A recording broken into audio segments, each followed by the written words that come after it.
올겨울은 정말 춥고 또 많은 눈이 내리고 지난 주간에도 어젯밤까지도 참 대설이 내려서 참 어려움을 겪고 있지만 그래도 비대면 예배를 우리가 드리면서 우리 성도님들이 예배당에 오시기가 불편하지 않을까 하는 그 한 걱정은 내려놓을 수 있는 그런 장점이 또 있기는 하네요. 온 성도들이 비대면이긴 하지만 우리 모두가 정성을 다해서 이 시간에 함께 예배 드리면 좋겠습니다. 2021년도 새해 들어서 두 번째 주일을 맞이합니다. 새해를 시작하게 되면 누구나 대다수의 사람들은 새로운 계획과 또 다짐과 결단을 하게 됩니다. 그래서 예컨대 개인적으로는 창세기를 다시 읽기 시작한다든가 또 교회적으로는 대다수 교회가 주제와 표어를 정해서 새로운 또 시작을 하고 있습니다. 이렇게 하는 것은 사실은 좀 더 나아지고자 하는 그 성장과 성숙을 누구나가 바라기 때문입니다. 우리 성도님들은 어떠한 계획과 다짐을 하면서 올해를 시작하셨습니까? 우리가 다 유익하고 좋은 시도들이 있지만 근본적으로 본다면 우리가 그리스도인이기 때문에 모든 그리스도인의 궁극적 목표는 예수 그리스도가 되어야 합니다.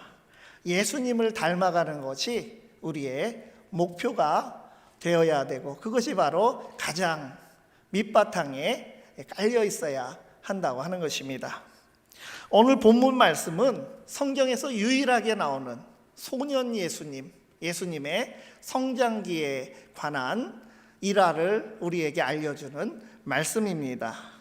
이 말씀은 예수님께서 이 땅에 오신 사건, 즉 하나님이 신이 인간이 되신 성육신 사건을 우리에게 아주 분명하게 각인시켜주는 사건이라고 볼 수 있습니다.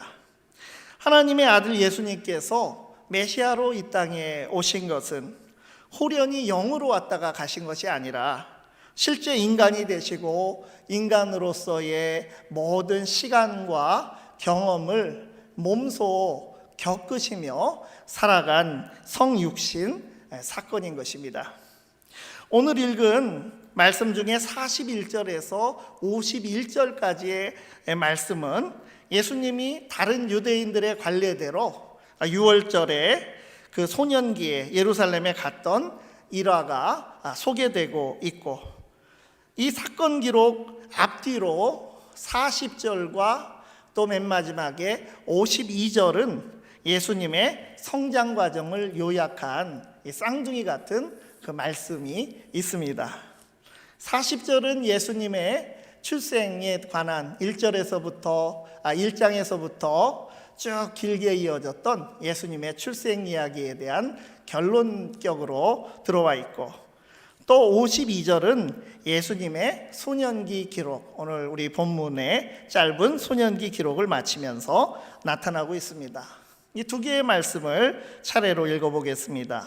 40절, 아기가 자라며 강하여지고 지혜가 충만하며 하나님의 은혜가 그의 위에 있더라. 52절, 예수는 지혜와 키가 자라가며 하나님과 사람에게 더욱 사랑스러워 가시더라. 이 두 말씀 모두 공통적으로 우리에게 주시는 것이 무엇입니까? 예수님이 어느 한 부분만이 아니라 균형 있고 전인격적인 성장과 성숙을 하셨다고 하는 것입니다. 특별히 오늘 본문의 52절에 자라가며 또 가시더라 이런 말은 점점 더 성장해 가고 있는 그런 모습을 잘 설명해 주는 말입니다. 그렇다면 예수님을 닮는다고 하는 것이 무엇인지 교회와 그리스도인들이 추구해야 할 성장의 좋은 기준을 생각하게 하는 오늘 이 말씀들을 함께 나누면서 우리 모두가 성장과 성숙으로 우리의 시간들을 은혜로운 시간으로 새해를 채워갈 수 있기를 바랍니다. 본문 말씀이 주시는 예수님의 성장에서 우리가 닮아갈 교훈은 무엇입니까? 첫째로 말씀을 사랑함으로 지혜가 자라가는 지적 성장입니다. 유대인들은 어릴 적에 그 율법을 많이 암송하고 또 배우고 살아갔습니다. 그래서 모세오경을 암송하기도 하였습니다. 예수님도 이러한 과정을 거쳐 오셨을 것이 틀림없는데 그 예수님께서 12살 되던 해에 유월절을 지키기 위해서 예루살렘 성전에 가족들과 같이 올라가서 일어난 이 사건이 아주 전형적으로 그 사실을 알려주고 있습니다. 거리상 3일 정도 예수님이 거주하시던 나사렛에서 예루살렘까지 한 3일 정도가 걸리는데 그 예루살렘의 절기를 지키기 위해서 오고 갈 때 보통은 이웃이나 친척들과 함께 동행하기 때문에 서로의 자녀들을 서로 돌봐주면서 가니까 결국 자기 가족과 잠시 떨어져서 일정을 가지는 그런 일들이 비일비재하게 있었던 것입니다. 그런데 돌아오는 길에 뒤늦게 예수가 없어진 것을 알게 된 요셉과 마리아는 예수님을 찾다가 예수님을 발견했는데 바로 성전에 계신 예수님이십니다. 46절 말씀 보면 예수님의 성전에서의 모습을 묘사하고 있는데 성전에서 선생들 중에 앉으사 그들에게 듣기도 하시며 묻기도 하시는 그 예수님을 발견하였다고 했습니다. 여기 말씀 보면요, 선생님 중에라고 우리말로 되어 있지만 이 말씀을 헬라어 원어로 정확하게 번역을 한다면 율법 선생들 한가운데에 계셨다고 하는 그런 뜻입니다. 그러니까 이 말은요, 신약성경에 다른 데도 많이 나오는데 성인이 된 예수님 혹은 베드로나 또 바울이나 이러한 인물들이 사람들 한가운데에 위치해서 연설을 하게 된 그런 사실을 기록할 때 사용하는 그 말이라고 하는 것입니다. 그러니까 소년 예수님이 율법 선생들 가운데에 그들의 주목을 받으며 말씀을 하셨다고 하는 것입니다. 이렇게 성전에서 율법 선생들과 토론을 하고 놀라울 정도로 지혜롭게 대답했다고 하는 것은 예수님이 그때 갑자기 그렇게 하셨다는 것이 아니고 예수님의 거주지인 나사렛에서도 회당을 자주 드나들면서 또 평상시에 말씀을 배우고 익히고 토론하며 지혜롭게 성장하셨음을 우리에게 가르쳐주고 있습니다.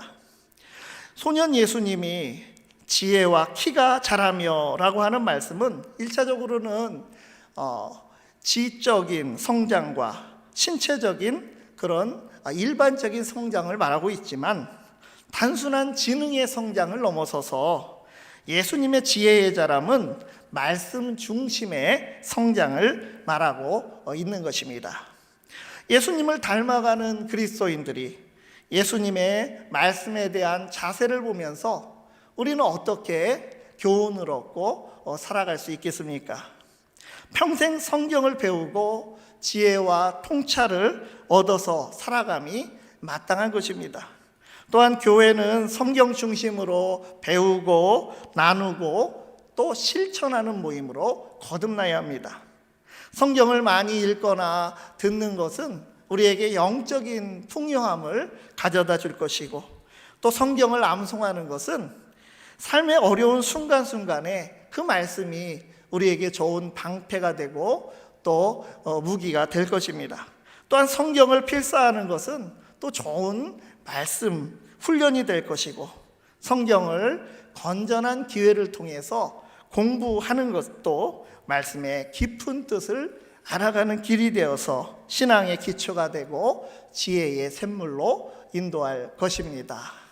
제가 마지막에 성경 공부에는 건전한 기회로라고 하는 말을 제가 붙인 것은 요즘 엉뚱한 곳에 가서 성경 공부를 하시면 안 되기 때문에 그렇게 단서를 붙인 것입니다.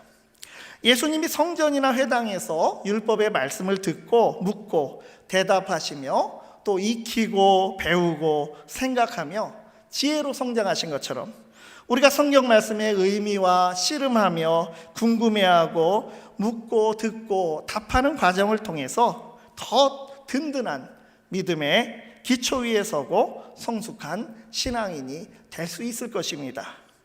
그럼으로써 성격대로 사는 사람이 아니라 성경대로 사는 사람이 될 수가 있습니다. 성경적인 교회의 본질을 우리가 알아가고 또 삶의 문제에 대해서 성경적인 해답을 찾아가는 그런 지혜를 우리가 말씀에서 얻게 되는 것입니다. 교회 공동체 안에서 우리가 성경에서 멀어지는 모습들을 지혜롭게 극복하며 건강한 교회를 만들어갈 수 있는 것입니다.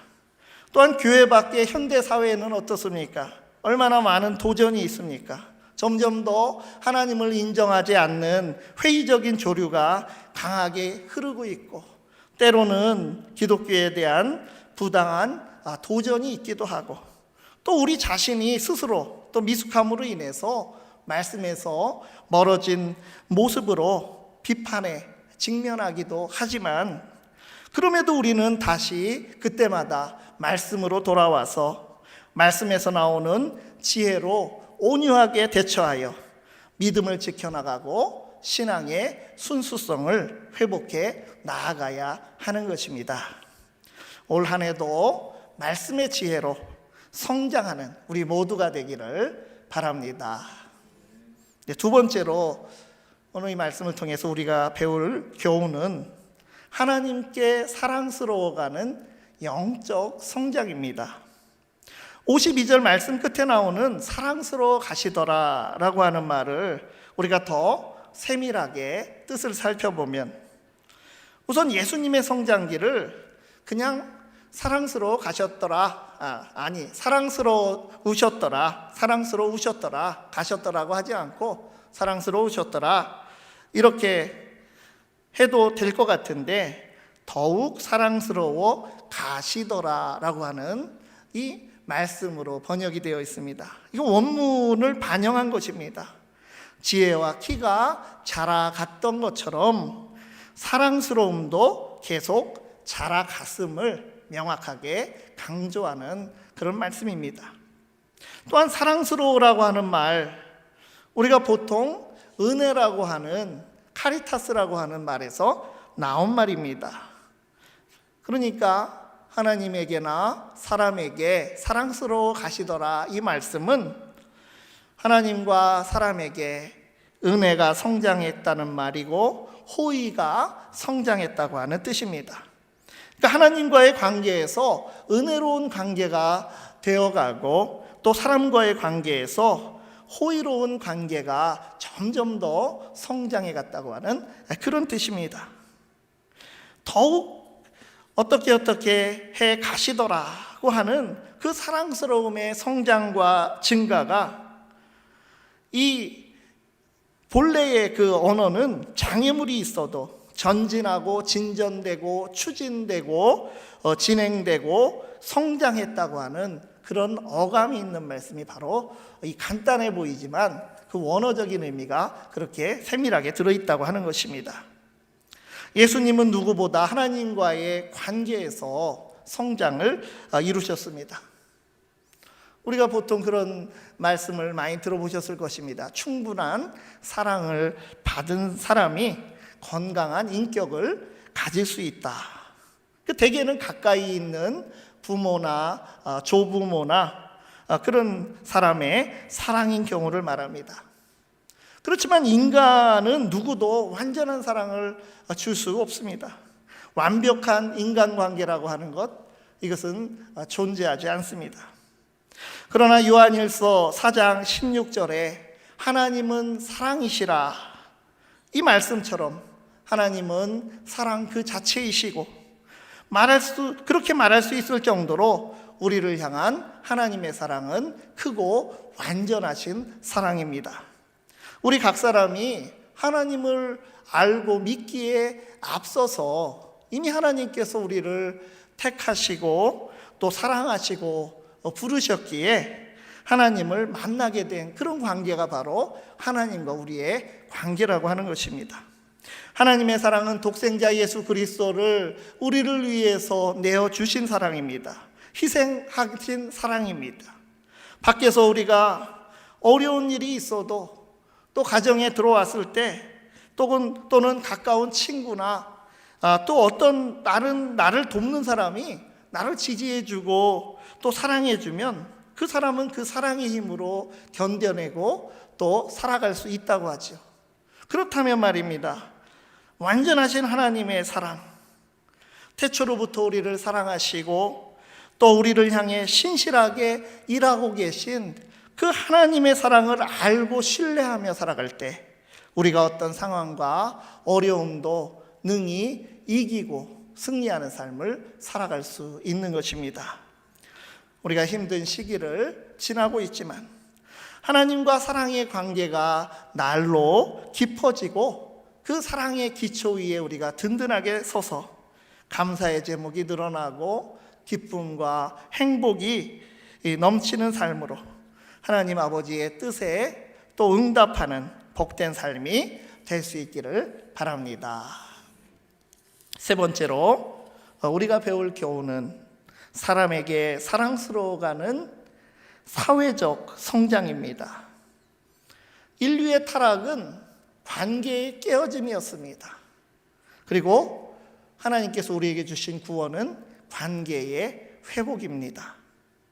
인간이 죄의 결과로 하나님과의 관계가 어긋나게 되면서 다른 사람, 이웃과의 관계도 깨어지고 다른 피조물들, 자연 만물들과의 관계까지 왜곡하고 깨뜨려 버렸지만 구원받은 그리스도인들은 예수님의 은혜로 이 관계의 회복, 하나님과의 관계를 회복하게 된 것입니다. 로마서는 이것을 하나님과 화목하게 되었다라고 그렇게 말씀하고 있습니다.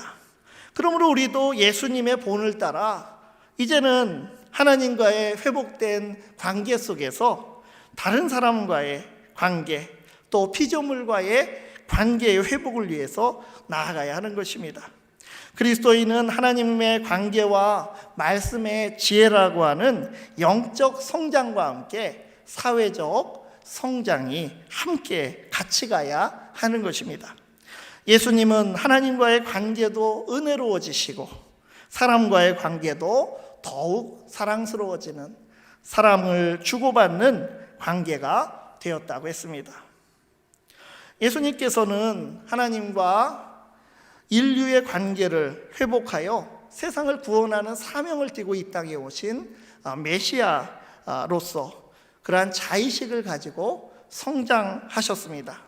오늘 본문 말씀 49절에는 예수님께서 성전을 가리켜서 이렇게 말씀하셨죠. 내 아버지의 집에 있어야 할 것을 알지 못했습니까? 그러니까 하나님을 내 아버지라고 지칭하며 부르고 있습니다. 이 성경을 읽어보면 하나님을 부를 때에 대개는 우리 아버지라고 부르는 것이 기본적인 어법입니다. 그런데 오직 예수님만이 내 아버지라고 부르신 것이 복음서들의 기록이 되어 있습니다. 그런 하나님의 아들 예수님께서 인간의 삶으로 철저하게 낮아져서 겸손하고 소탈한 삶으로 복귀하셨다고 하는 것이 오늘 본문 말씀에 나오는 일화입니다. 소년 예수님, 예루살렘의 그 율법 학자들의 주목을 받으셨고 그대로 이제 성전에 남아서 율법을 배우며 성장할 수가 있었습니다. 하지만 마리아와 요셉을 배려하여 함께 내려가사 시골 마을 나사렛에 돌아가서 소박하게 성장기를 지내게 되신 것입니다. 요즘 말로 한다면 예루살렘 유학을 포기하고 시골 마을에서 요셉의 목수일을 도우며 효도를 하며 성장하게 된 것입니다. 이것은 예수님의 성장 과정에서 일어난 낮아지신 사건, 또 하나의 성육신 사건이라고 부를 만한 사건입니다. 문화와 종교와 학문의 중심지에서 유학하는 대신에 변방의 시골 마을에 내려가서 노동을 하며 어린 시절을 예수님께서는 보내셨습니다. 그러나 이러한 환경이 예수님의 지혜의 자람을 막지를 못했다고 하는 것, 이것을 성경은 우리에게 말해주고 있습니다. 단지 지혜가 성장하거나 총명함에 그치지 않고 하나님과 사람에게 사랑스러워 가신 것입니다.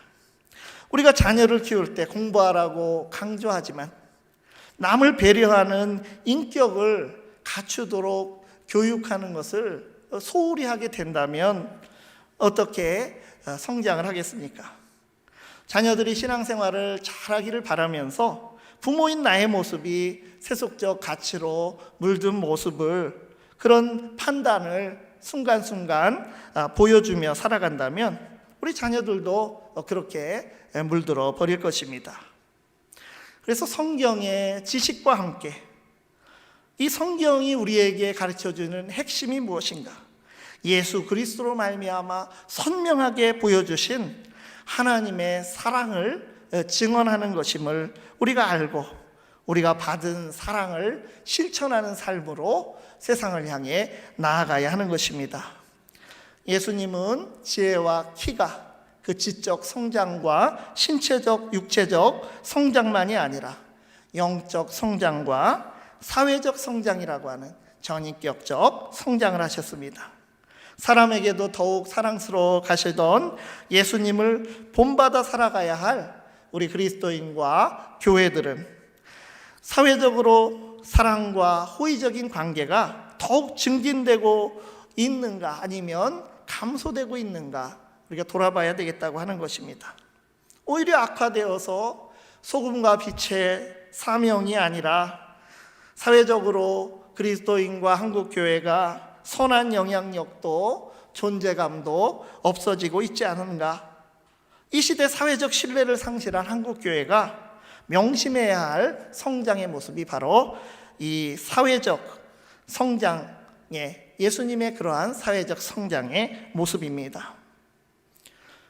성경이 우리에게 강조하는 여러 가치들, 하나님 나라의 가치들, 예수님께서 이 땅에 오셔서 삶으로 보여주시고 또 마지막에는 그 몸을 던지셔서 그 사랑과 정의와 또 평화를 이루시기 위해 애쓰셨던 그런 모습들, 생명을 사랑하고 작은 자들을 돌보고, 그래서 중요한 복음적 가치들과 함께 교회의 또 하나의 본질적인 그 사명들을 잘 감당해 나가야 하는 것입니다.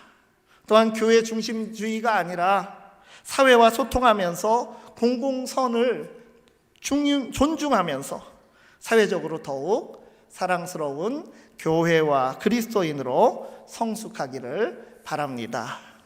2021년 새해 우리 성도들이 예수님을 닮아가서 말씀의 지혜로 승리하고 또 신체적으로도 더욱 건강하게 생활하시고 또 점점 더 하나님의 은혜를 풍성하게 경험하고 사회적인 관계도 회복해가는 복된 삶이 될 수 있기를 간절히 바랍니다. 기도하겠습니다. 우리를 사랑하시는 하나님, 주신 은혜와 사랑에 감사드립니다. 예수님을 닮아가기 원하는 우리들이 먼저 하나님과의 사랑의 관계를 성숙하게 세워가고 그 사랑 힘입어 이웃을 사랑하고 배려하여 사회적으로 호의적 관계를 맺어가게 하시고 교회 내적으로는 말씀 중심의 삶과 공동체를 이루는 바른 성장과 성숙으로 나아가도록 인도하여 주시옵소서. 예수 그리스도의 이름으로 기도드리옵나이다. 아멘. 찬송